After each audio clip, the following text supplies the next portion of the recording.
All right. We have Dr. Jean-Luc Portelli. Jean-Luc, thank you for coming on the podcast. Thank you for having me, Melvin. And it's our first time talking face to face, so it's nice to meet you as well. Nice to put a face to the name. So I'm going to go through a couple of cases here. This is an individual which is like a Norwood. I would say this is like a Norwood 5, Norwood 6 diffuse hair Yeah, loss. yeah, He's on topical finasteride and oral minoxidil. yeah. We started with topical before the surgery. He was on topical. Finasteride, we tried to go for oral in the beginning, but he ended up having side effects, so we just switched to the topical. But he was lucky that the topical worked well because of his lifestyle. It was quite an unhealthy lifestyle before the surgery. But this case is actually it's a really nice case. And I have quite a good relationship with this patient because we've been seeing each other quite a bit. He changed his life completely before the surgery. Basically, it's like a completely different person. First of all, his crown was quite big. It was quite big. The hairline, we were able to basically, what I did is I followed mostly his existing hairline. We didn't really need to change it. So all I had to do in the front was increase the density that you already had. Um, with diffuse hair loss, the implanting is a bit more difficult because you have to really pay attention to where you're putting the graft. Not that usually you don't, but when there's already hair in existing, basically, you have to really avoid going into the existing grafts. Those are the surgical photos.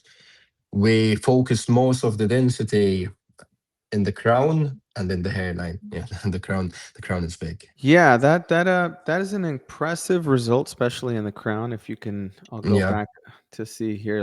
Like this is kind of where the crown, yeah, where all that hair was placed, and then I'll go up so the audience can see. yeah, This is what the crown looked like. Crown was quite huge, yeah. It had the lowest um, density as well. and so that's pretty impressive. I have to say that's a really Nice show. impressive feat to get this kind of density Yeah, in the crown. in one session as well. I want to learn a little bit more about you, and I'm sure the audience wants to learn a little bit more about you and understand your philosophy. You know how you got into, hair transplantation, your background, what patients expect in a day. Let's start off with this question Yeah, first. What does a typical day look like for you? Like, let's say I'm a patient and I'm gonna go and get 2,500 grafts. typically I like to start at around 8 o'clock in the morning. Before the surgery, we would have met before. We would have made the plan, gone over the plan, made sure everything's happy, the patient is happy with what we're doing. And then basically, we start the day in the morning, we meet again, we draw up everything, we discuss the hairline, draw all the recipient area basically, take photos, show the patient, see what the patient actually wants. It's always like the first hour is basically just talking like where we're going to put the hairline, the design, but it's always a bit difficult to explain to certain patients that aren't really they're not really researched in the field of transplants. And basically I get patients in Malta, like it's super popular that they want a really low straight hairline, which goes into the muscle. Like, so the first meeting, or even in the morning once we're drawing the hairline, it's always like, shall we put it a bit lower, straighter, things like that. So it's always like explaining to the patient that we need to follow the shape of the face, we need to follow the muscle, basically just respect the natural face shape. Then we draw everything, we show the patient, I'll see his thoughts. If he's really, sometimes I have patients that really, really, no matter what, they just want a really low like hairline straight. So then it's like compromising in the middle. Then once we're done with the drawing of the recipient area, we move to the donor area. A lot of clinics delegate the extractions to technicians, and obviously, as you know, being in Southern Europe, close to Turkey, Very and close. yeah, so that whole model, I'm sure, is popular in Malta as well, and pretty much the entire world, where clinics are doing multiple patients per day. delegating the extraction. So, how many patients per day do you do? And are you actually the one physically doing the extraction? I'm only doing one patient for now. I'm planning on, but it's not something I'm going to be doing anytime soon. I'm planning on having like certain days of the week where I have like shorter surgeries, because sometimes I do like eyebrows, for example, and the eyebrow doesn't take a lot of time. So on those days, I might start trying to do two patients, like two short surgeries, basically after each other. But for now, I'm just sticking to one patient a day. Um, the extraction, I do every single part of the extraction, but I have my nurse with me, and basically he's just there to remove the grafts I'm making the hole for, basically. So he helps me pull out all of the grafts. So basically we move like a team. Like we start from the middle. I see how the grafts are. I do my test. I see how everything is. Then I like to start from the side, and then basically we move sideways, step by step. While I'm making the hole, he's literally pulling the grafts. So I do all of the extraction. Excellent information. So you're fully involved in Yeah. from the meeting before Anesthetic, the yeah. surgery, anesthesia, extractions. Yeah. Um, do you Implanting. place the grafts as well? Yeah. Because I use a technique which is DHI, basically. So I don't make incisions Pre-made thing. before. Yeah, I don't make the pre-made incisions. It's something that I had I had seen quite a few doctors working with it. In the beginning, actually, the way I started was using the sapphire blade to make the incisions, but I never really wanted to stay with the sapphire blade because I felt like I was already exposed to DHI, and I felt like it was easier to implant at an angle closer together. And then something which I found when I made the change from sapphire to the DHI is that I just really like the way that DHI heals. It heals really, really quickly. The holes close much faster than with the sapphire blade. So in my opinion, it's less. I found it to be less traumatic.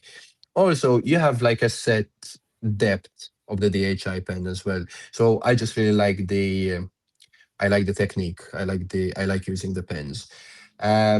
In the future, I have started considering using the same needle basically that I have in the DHI just to make the slit.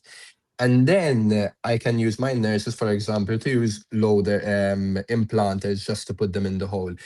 But I will consider that if I'm going to be doing like more than one surgery a day, or if I push up the number of grafts I do. Because typically in a day, I just limit it to like three, maximum three, five in a day. With the HI, that's doable. It's good. I find it fine.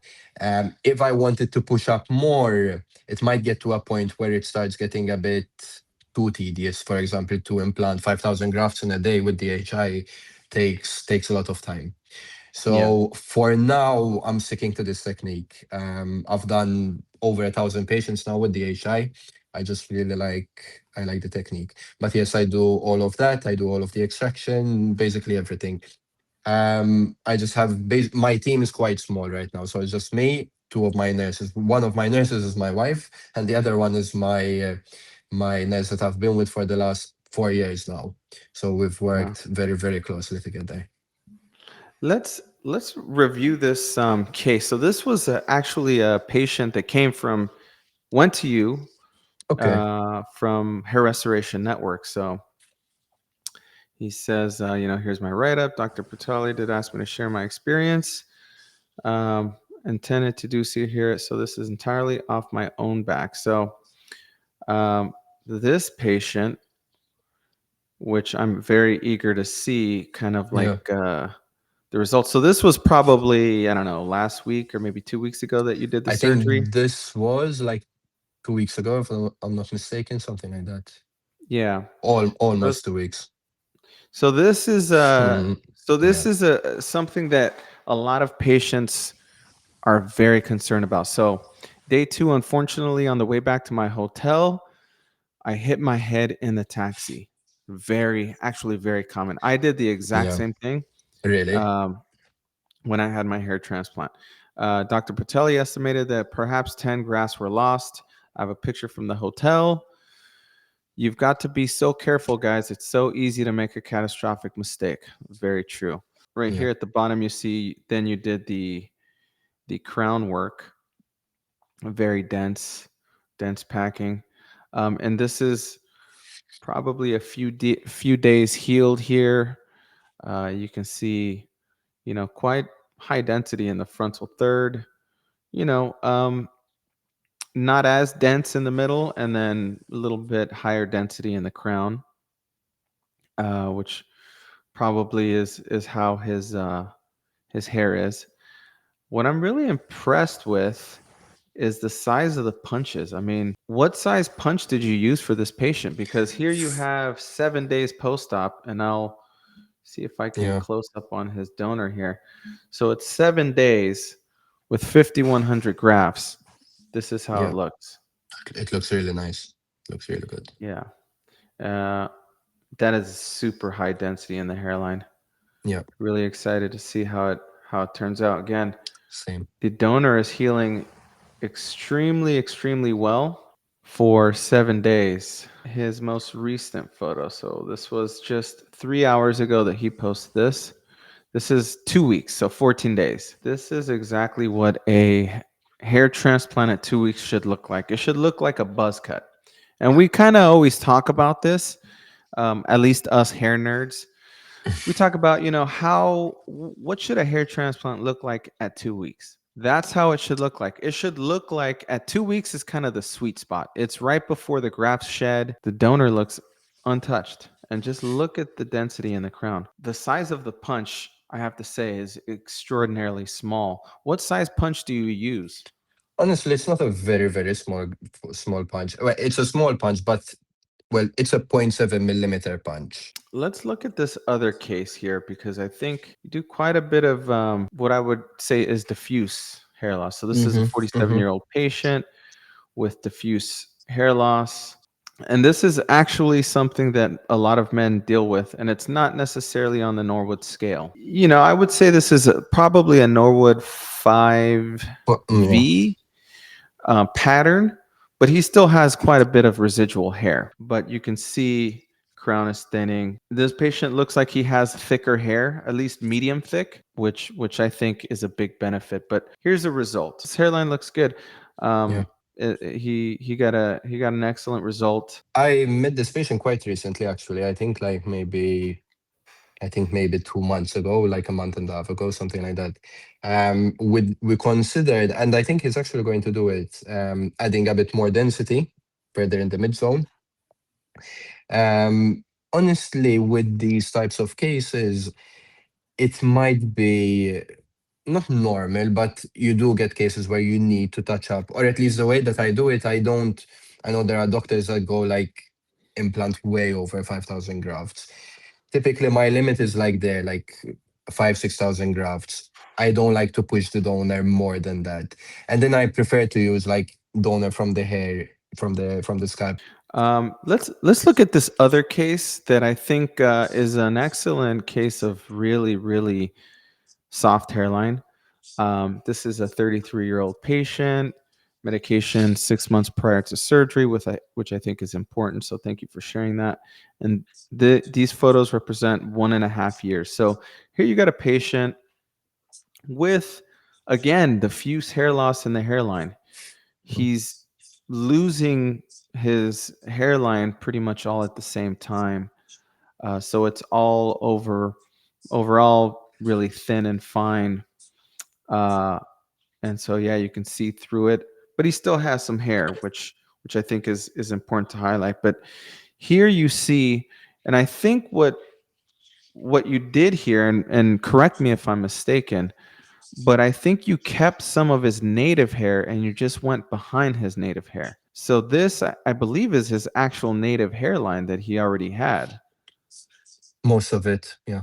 Not all, but like you're saying, yeah. So you can kind of see where the transplant If begins right around if you here. scroll down, you're going to see a photo with the comb, and there you can tell. It's easier to tell where the transplanted hairs are. I think this. one of these or another one.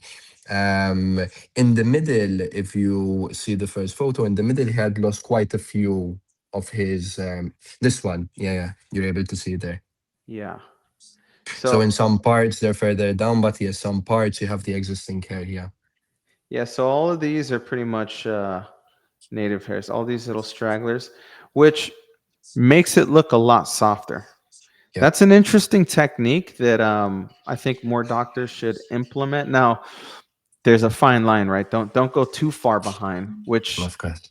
which some doctors have done, where they go a little bit too far behind, and then it looks like a thick band right behind a really thin hair. This was done just enough to where it looks like this is just a soft hairline, you know, not too much.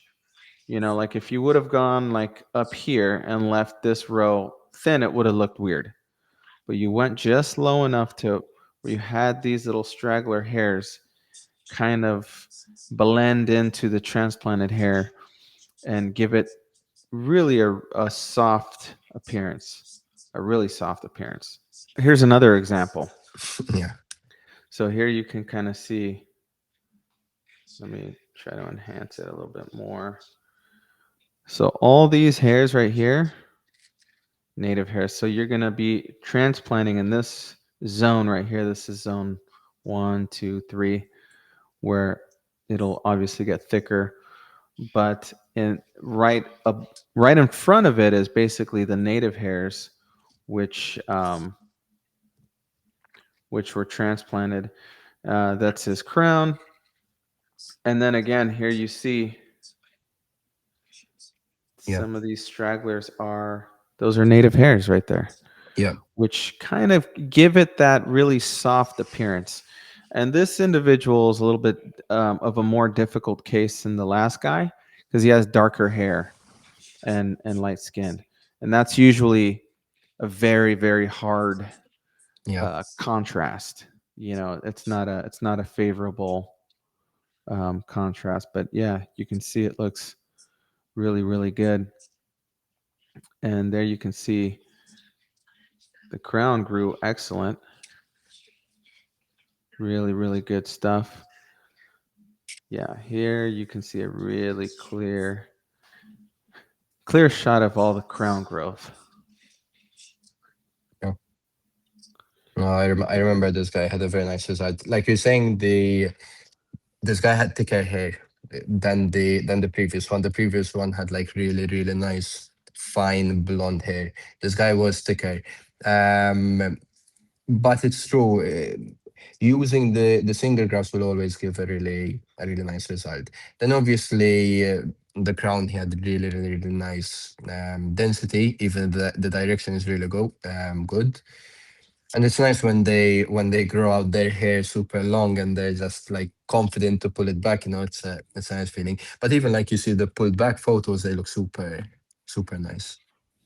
Like Yeah. it looks completely normal. You know, you're not going to look twice at it. Even me, sometimes I get patient. This is what makes me the happiest. And I think I had uploaded another one where his hairline was like I hadn't seen him for over a year because he never like attended the follow-ups, didn't even like send me any photos, nothing like that. And then one day he just walks in like a year and a half later.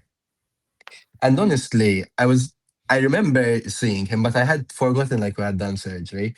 And I was looking at him like seeing his hairline, looking at his own, and I couldn't even tell like that we did the surgery. And when it looks so natural, I mean that's the most important thing, you know. So I get like patients that I forget, and then I see them again after such a long time, and then I'm like they tell me we did the transplant, and I'm like, wow, nice. You're like, who are you again?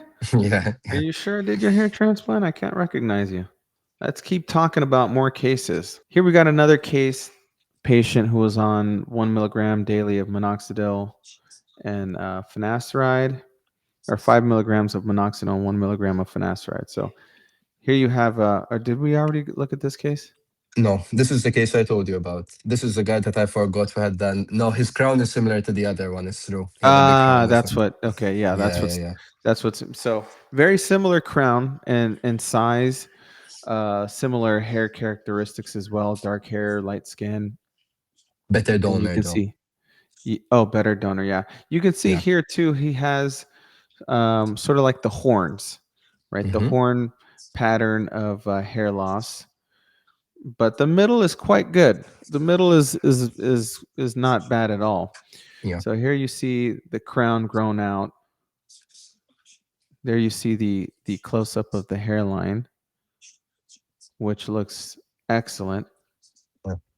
And there you can see really the density in the crown area, which is really, really impressive. I mean, let's look at that. The directions are very nice. I mean, so just remember how it looked before. And then here you see it completely spread apart and opened up. Excellent, excellent crown work, I have to say. Really, really good Thank you. crown work. And the hairline Beautiful. looks really, really good. I mean, I love this hairline. I like how, nice and full. And obviously, he had some decent hair before, but you can see, everything looks really soft. All of that hair blends in perfectly. Yeah, beautiful, beautiful result. I think this is probably one of my favorite hairlines. This is the Yeah, guy I told you that I literally I forgot about him. Then I saw him like ages later, and I couldn't even tell that we did the surgery. Honestly, there's no way to tell. Okay, his donor healed beautifully. To be fair, he keeps his hair super long, so you're not going to see any like scars in the back. Um, but the hairline, when I was looking at it, even when I was like taking photos, it's almost difficult to find the transplanted hairs because they blend it in really really nicely with the rest of his hair, really nicely. yeah, and I mean he had a really big crown. I mean, Yeah, yeah, really, really big crown. A lot of thinning in the middle and in the side, so you can see kind of where you boosted the density. yeah, And when you comb it back, you'll see just how much that made a difference. So if you can see almost this kind of like bump, yeah. that's from a lot of hair. That's Sounds that's basically the volume of his hair that really boosts it up, and it makes a huge difference. We're getting towards the end of the podcast here, guys. Just before I let you go, Jean, if anybody wants to reach out to you or has questions, where can they reach you? So I practice at the same clinic, and I'm going to say at this clinic, which is St. Mary's Clinic, basically. So you can just go on Google, write St. Mary's Clinic Malta, and you're going to have the contact details. There's me, so there's just me and my nurse that see the patients. So any consults, any online consults, at least for foreign patients, I do most of them. If I'm not the one doing them, I have my nurse doing them, and he shares all of his details with me. So it's either there or else I've gotten some patients messaging me on your website as well, on the Hair Restoration Network, and on my Instagram, on basically just my name, Dr. Jean-Luc. And I have my own Instagram, and you can contact me there. So either the clinic Instagram or the forum. I'll Well, send you thank the you so link. much, Dr. Jean-Luc, for the podcast. It's been very informative and insightful. I look forward to seeing more of your cases on the forum. All right, Thank you. take Thank you care. for having me, Melvin. Thank you. Okay. We'll be in touch.